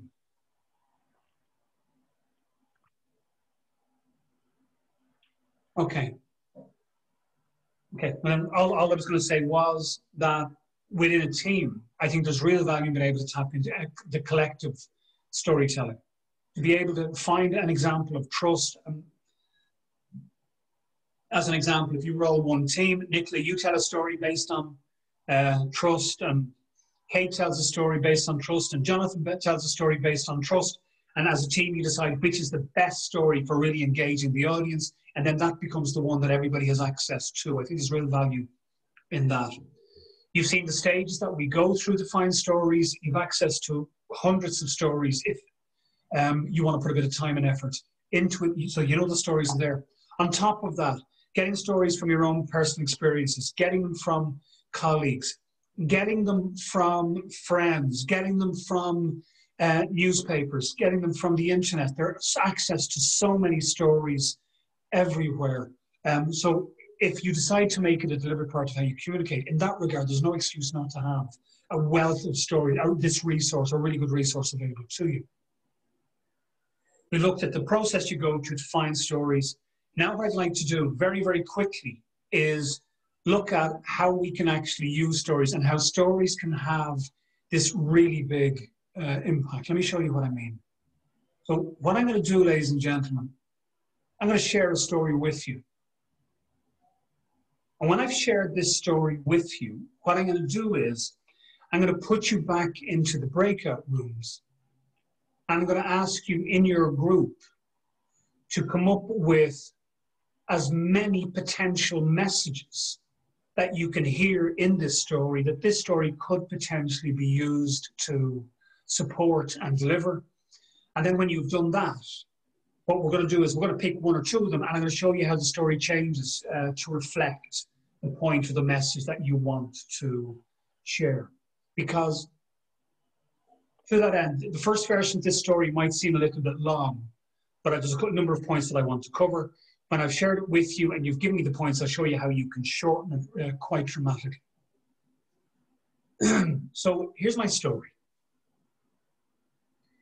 I have two daughters. My elder daughter, Louise, when she was in 5th year in secondary school, decided she wanted to go to art college. So she got in touch with a cousin of mine who was an art teacher and said, Martina, would you mind coming up to the house to have a look at my portfolio? I'd love some guidance.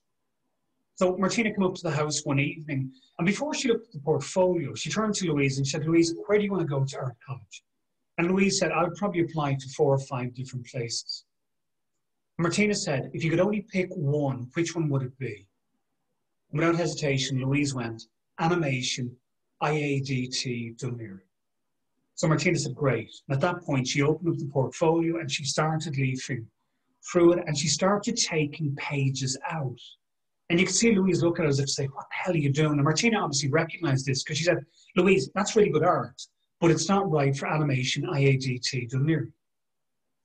Over the course of the next 18 months, they pulled together the portfolio. And when it came time, the portfolio ended up going to 3 different colleges. In Ballyfermot, they scored her portfolio 240 out of 600. In the Dublin Institute of Technology, they scored her portfolio 540 out of 600. In IADT in Dunleary, they picked up the phone and they said to her, will you come over and have a chat with us? And I have to be honest, ladies and gentlemen, from my perspective, the thought that went through my mind when they said that was, is the art not quite good enough? And they want to make sure that she's committed to the course before they give her a place. So on the day, I drove her over to Dunleary. I parked in the car park around the corner from the entrance to the building, and when she went in. And she came back out about half an hour later, and the only way I can describe it was like she was floating about 2 feet off the ground when she was coming back to the car. And she got into the car, and I went, how did it go? And she told me that she walked into this room like the size of a small school theatre. Completely flat wooden floors except for 2 chairs facing that way and 1 chair facing the other way. And as she walked into the room, these 2 men stood up, walked over and shook her hand. And all they said was, we just wanted to meet the person that we scored 600 out of 600 for her portfolio. That's my story. I'm going to put you into the breakout rooms. You have 5 minutes to find as many potential messages that you could attribute to that story. Your time starts now.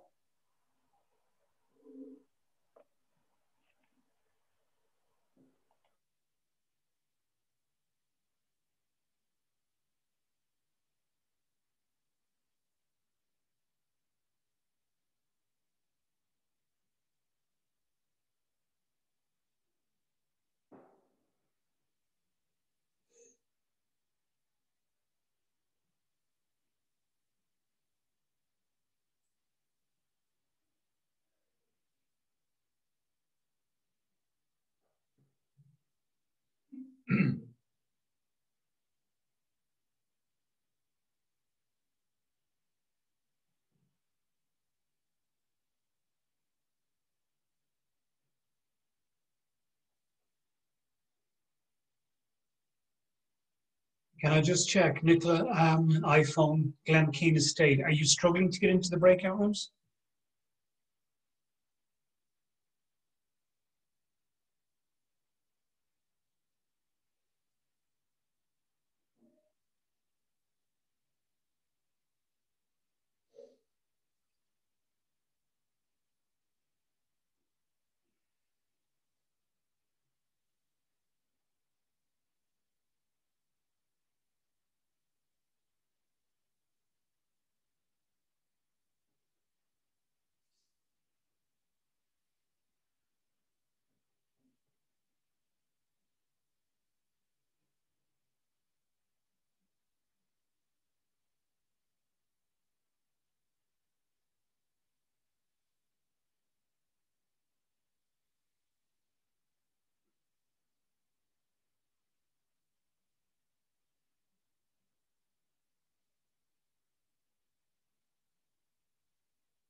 Right, that's everybody back.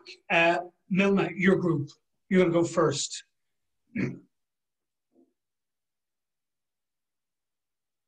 So, Milna, if you can unmute yourself for 1 second, were you described from your group or did somebody else act as described? I didn't take the notes, so I took the notes. You did. Okay, so Monica, what potential messages did your group find for that story? All right, I have 12 of them. Do you want me to go through all 12? You run through the 12 and then the other groups if they have anything different, although that would be a hard ask. Okay, first one was the importance of support. Yes. Secondly, getting expert help. Just on that one for 1 second, and the way I phrase it is, if the outcome is important enough to you, get expert help. You're dead right. Carry on, please. 3, identify your audience. And actually, there's 2 things there. For Martina, as the coach, she needs to know the objective, first of all, before she can start guiding. And then obviously from Louise's perspective, she needs to have clear objectives as well. Excellent. What else? Or follow your dream. She followed her dream. Keep going. 5, hard work pays off. Yep. An old boss used to say, the harder you work, the luckier you get. There's a few people. I think that's attributed to a number of people. The one I always attributed to is Gary Player, the golfer. Is it? 6, to be focused. Yes. Connected with that then, 7 is vision. Yes. A clearly identified vision. And that then reflected in the quality of the work she did, her portfolio. 8 was, we saw parental love. Your fondness for her and how you were worried when she went, why they were bringing her in and was she going to be let down. Sorry, Monica, just in relation to that, and I'll say it in case anybody else gets there, but the other side of it was my inability to assume that they got in touch for a positive reason. I don't know if it's just me or if it's an Irish thing, but sometimes we do assume the worst and we shouldn't always assume the worst. Okay, keep going. 9 was people who believe in you, the importance of having people who believe in you around you, so surround yourself with them. 10, not letting the poor score let you down. Remember the first score was quite poor, it didn't stop her. 11, when you do things or in general come from the heart. When things come from the heart, they tend to work. And we felt the whole story and your telling of it was very authentic. So it all worked for us. We all... Okay. To the point you made about the low score, and again, this is how I phrase it. Just because someone doesn't see your value doesn't mean that the value isn't there. Okay, that's a really good list. Thank you. Barry O'Boyle, your group. So whoever was described for your group. Not sure if anyone else. Yeah, I did have a few notes. And listen, if you don't mind, if you have something different to Monica's list, just give me the additions. Yeah, we do. So the first one we put down was never assume the worst. Tunnel vision, always tunnel vision towards your goal. One door closes and another will always open. It's good to get a different view on things. Never give up, keep going, learn from your experiences, always get a second opinion, and the story was heartfelt. Okay, brilliant. Thank you very much. The next group had Annette in it. You're on mute just at the moment. Kate took the notes. I think it was Kate, was it? Catherine. Sorry, Catherine. Sorry. Oh, no problem. Sorry, I've had to change to my mobile, so my video isn't working. So we had the power of a mentor, adapting the content of your story to the client, understanding your audience, pride, feeling proud.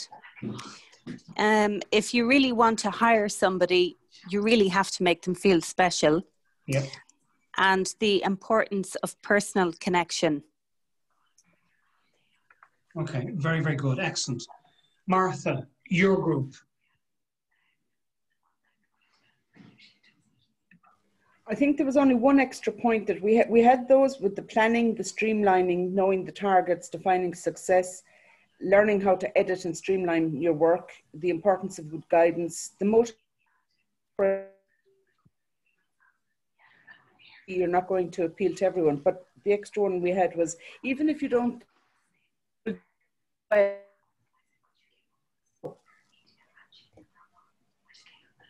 Actually, Martha, I'm going to quick crash for a second. There's an issue with the sound and the technology, but that's a really good one. You can't please everyone. That's a really good message to actually take away. Fiona, Curran, your group, did you have anything different? Okay, it's Anthony here. I was with in Fiona's group. No, we had 12 things as well there, Eric. But I suppose just trying to pick out a couple of different ones. First of all, the story was a feel-good story. We felt there was a real message of believing in yourself in it, and it's clear, I think, that her talent was there. It just needed to be channeled. So if you can get that outside bit of support, there's a place there for that talent, and that came across very strongly. And I guess the last one, it's kind of related to what's been said already, but a no is okay. No is okay, and to accept that, and that it's not so much a rejection. It's more it's not the right fit for you. Don't have to be the right fit for everybody. Yeah, and again, and this is one of the beauties of it. I could take those last words that you've given me, Anthony, and I could turn around and I could change them to what I said earlier, can't please everyone. But actually, that's the point of this. You can find different ways of phrasing this. Now, very, very, very quickly, and I'm just going to pick two of them. Ladies and gentlemen, regardless of what it is you're trying to do as sales professionals, you cannot please everyone. I think there's value in recognizing that 12 years ago, when my daughter was looking to go to college, to go to art college, she pulled together a portfolio that would allow her to make that happen. When it came time to send the portfolio off, I went to 3 different colleges. One of them scored her 240 out of 600. They didn't see the value in her whatsoever. Thankfully, the one that she was aiming for, the one that she wanted to get into, actually scored her 600 out of 600. And today, she is an animator by profession. For the record, if any of you have young children, you happen to watch a program on RTE Junior called Critters TV, she's been heavily involved in that. So, and that's the very same story. I'm just giving you a different version of it to be able to support the message that I want to,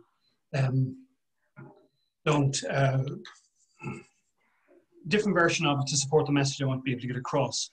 One last one, don't assume the worst, ladies and gentlemen. Just because somebody picks up the phone or they get in touch or whatever it is, don't assume the worst. I just did this a number of years ago. 12 years ago, my daughter was getting ready to go off to college. She got a phone call one day from the college of her choice, the one she wanted to go to. And when the call came in, I assumed it's because the art wasn't good enough. The reason they actually got in touch was they wanted to meet the person that had scored 600 out of 600 for her. They're the two stories again, just different versions of it to support the points that I want. So you find these stories, you craft them, and then you work out what's the best version of it to be able to deliver the message you want to be able to deliver. A couple of things, I'm going to finish on a couple of things very, very quickly. So in terms of, if you decide to make storytelling a deliberate part of it, how do you actually recognize the value? How do you actually measure the return on investment? So one, it's how often stories being used. From your own personal perspective, if you put the time and effort in, are you using them? If you're working as part of a team, is your team using them? How often are stories being shared?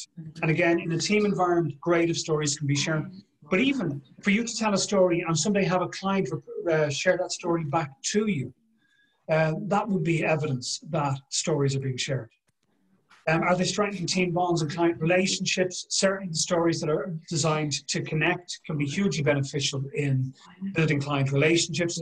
The next one is the most important one. Storytelling by itself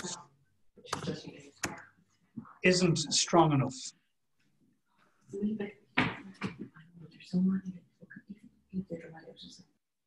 Storytelling by itself isn't strong enough. So it must be attached to something you want to achieve within your organization, within your team as a sales professional, whatever it is, but it's hitting a certain sales number. If you're an organization that are number 3 in your industry, you want to get to number 2 in your industry. It's attaching it to an organizational goal. It's also making sure that your message was heard. If you go back to what I said earlier about the elephants, and because my instructions weren't specific enough, we end up with different versions of the same elephant. Stories allow you to confirm that somebody actually heard the message you intended them to hear. And the last one, they capture changes in behavior. You tell a story to a member of your team, you tell a story to a client, and they take a new action, as in throw out their business cards, you're able to capture the changes in behavior. That's that. Right, there are 3 things that I'm going to finish with. First of all, I just want to make reference to this because I haven't covered it in any detail. I think, ladies and gentlemen, that one of the big challenges that we all have since COVID-19 kicked in is because we're working from home, particularly in large enough organizations, when you can't get into the office, the social fabric of an organization is under pressure. We don't get a chance to have a chat about somebody's weekend on a Monday morning. We don't get a chance to engage in conversation with somebody when we're queued up in the restaurant waiting to get a bite to eat. We don't have the same opportunity to feel empathy for a colleague who's suffered a misfortune, or to be angry on behalf of a client if they've been treated poorly, or to laugh with the client if something has happened that's worth sharing, that can generate that laughter. I think as organizations, being able to capture stories collectively and share those stories can be a way in which you can contribute to building maintaining or building the social fabric of an organization. So I just wanted to share that. Barry, you've one job to do before I wrap up. What's the job? We got to sort out this elephant. So can I ask everybody who's drawn an elephant to please hold the elephant up to the screen? What I'm going to do is I'm going to tell you what your elephant says about your personality. So Bernadette, Mark, you just hold it up a fraction higher. Aoife, you're just showing off at this stage. You are. Right. So if your elephant is facing, I'm going to say to the left as I'm looking at it, the same direction that Owen's is and Jonathan's is, and I think Bernadette's is, that means you are forward thinking, you are progressive, and you are open to new ideas. If your elephant is facing in the other direction, the way Fiona Curran's is, that means not so much. You're happy with the way things are, you're not open to change quite as readily. If your elephant is facing straight out the screen, the way Aoife's is, it means that you are highly intelligent and you do not suffer fools gladly. Aoife's nodding, going, yeah, I like that one. I'm happy enough with that one. If your elephant has 4 legs, you are trustworthy and reliable. If your elephant doesn't have 4 legs, not so much. I can't remember who it was, but somebody drew one of the pictures that was drawn. The person had no legs on their elephant at all. I can't remember who that was. Should have remembered. If your elephant has a huge amount of detail, it means you have trust issues. You feel you have to do all the work yourself. You can't rely on other people to do it. If your elephant doesn't have too many details, it means you just couldn't be bothered doing the exercise properly. And the last 2 things. If your elephant has big ears, you are a good listener. And the final one, And hold up your elephants one last time, please. And Milne, you don't get extra points for having 2 elephants.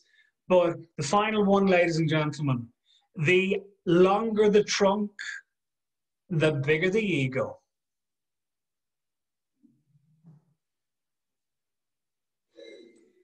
Right, it's 11:29. Let me finish with this, ladies and gentlemen. And it's appropriate to finish with a story. In October 2017, I was approached by Bahrain Merida, the professional cycling team. Those of you who haven't heard of them, in 2018, they came second in the team classifications in the Tour de France. Our communications director, when he got in touch, he said, Eric, there's 7 members on our management team. If you lined up the 7 of them and you asked them to describe our organization, you would get 7 different answers. I'd like them all to be all singing from the same song sheet. I'd like them all to tell the very same story. And then he said something that you'll all be familiar with. He said, at elite sport level, he said, we are constantly looking for 1% improvements. He said, they can be the difference between finishing 3rd, 2nd, or 1st, winning bronze, silver, or gold.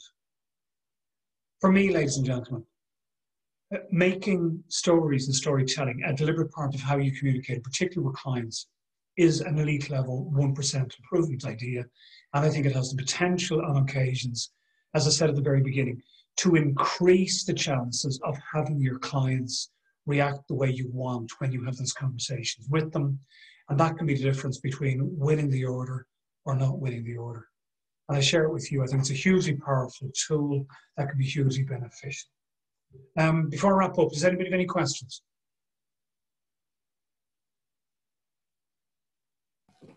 No, we have to say thank you for an excellent training. No, you're very, very welcome. And look, great, thank you very much. I will send my details to Denise so that if anybody has any questions, what I've probably done is given you some good ideas and insight, but probably posed as many questions as well. If anybody has any questions about it, please feel free to get in touch. More than happy to answer some of your questions. So look, other than that, can I just say to all of you, thank you very much. Very grateful to you for your time, your input, for being open to the ideas, doing a bit of work, and for your elephants, ladies and gentlemen. Thank you very much, Eric. Thank you. Thank you very much. Have a Happy great day, everyone. Christmas. Bye. Cheers, Eric. Take care of yourselves. Thank you very much, Eric. Bye-bye. Thanks. Bye-bye. Thanks, Eric. Take care.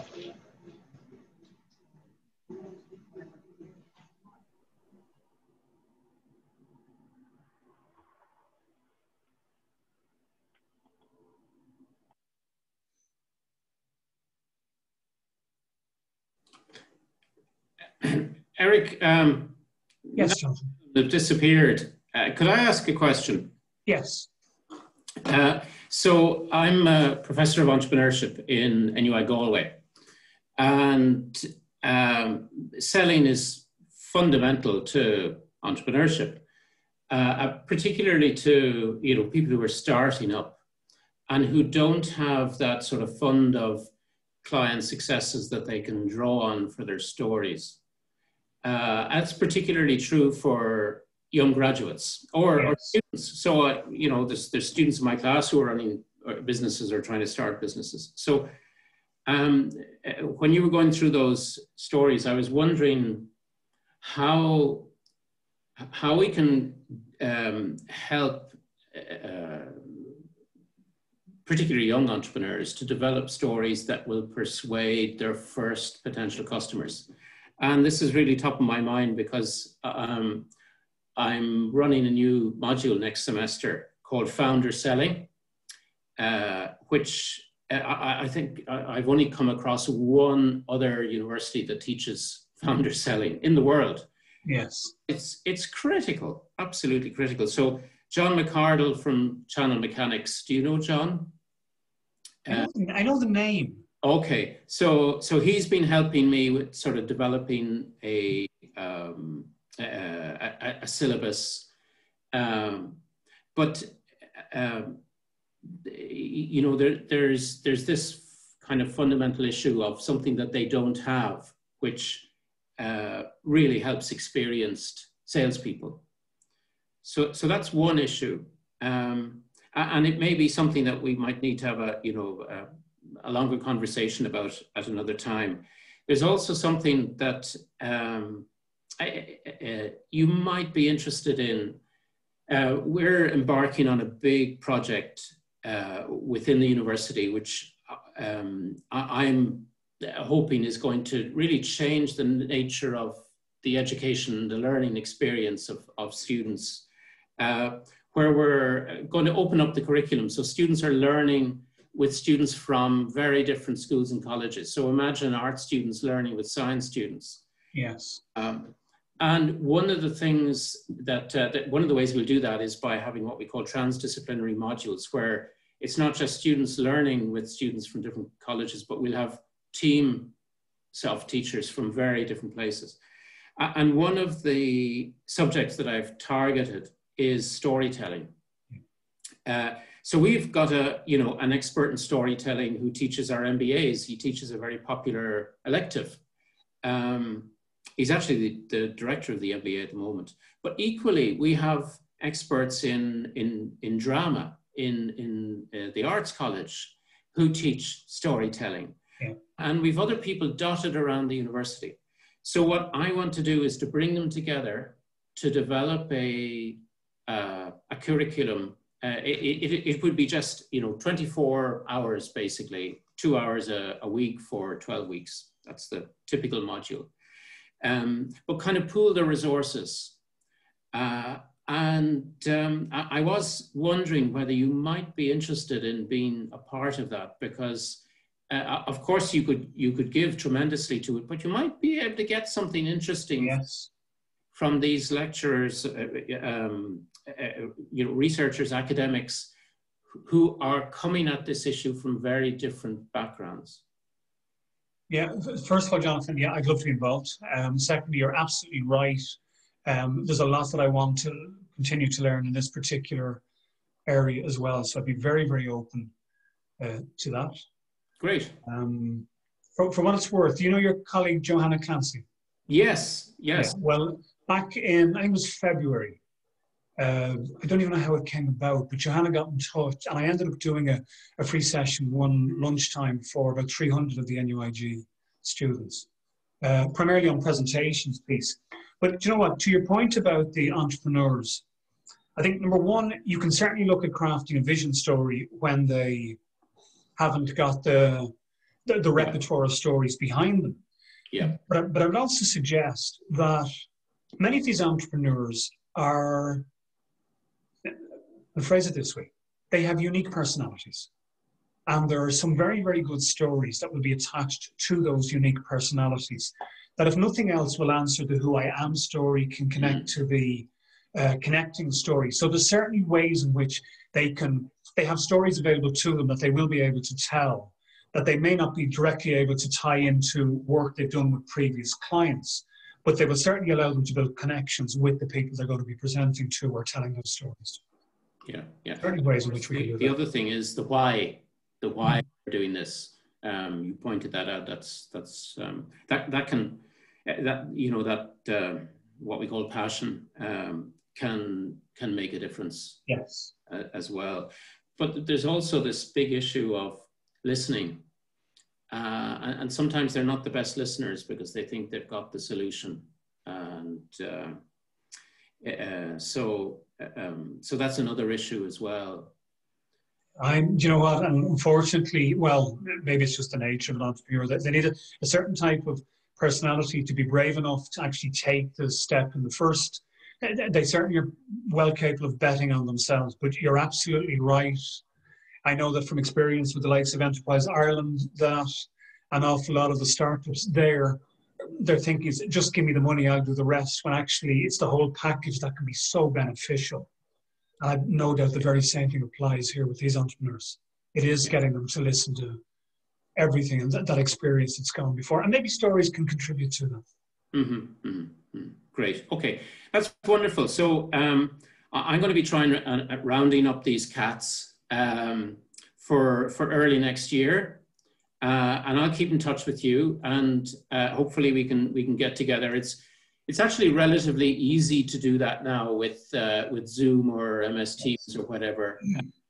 much easier actually than it used to be, where, you know, the parking problems in the university and all that hassle.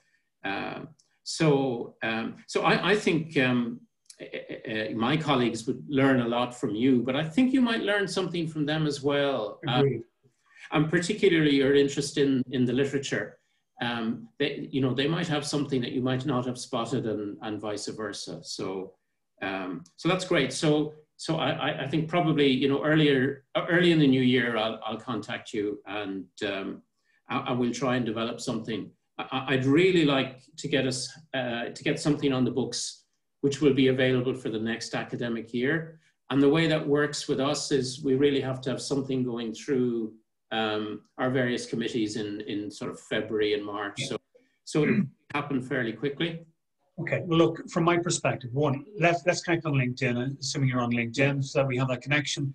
You come back to me when it suits you early in the new year. I will say this, at this moment in time, I'm in the fortunate position that January is relatively light at this moment in time. So depending what's required, we can get a day or two set aside so that we can sort out exactly what needs to be sorted out to move this forward. Yeah, good, okay. Okay. Thanks. Jonathan, lovely to meet you. Great morning. Thank you very much. Look after yourself. Bye. Killian, good morning to you. Morning, how are you doing? I'm very, very good. Obviously, I've seen you just come on just after 11:30. Is that the first time you were on? That's the first time I was on. Yeah, I had another meeting this morning that I had to go to, so I wasn't able to come on any earlier than that. Okay, well, look, this session has been recorded. So what I'm actually going to do is now I'm going to hit the button to stop the recording. Okay.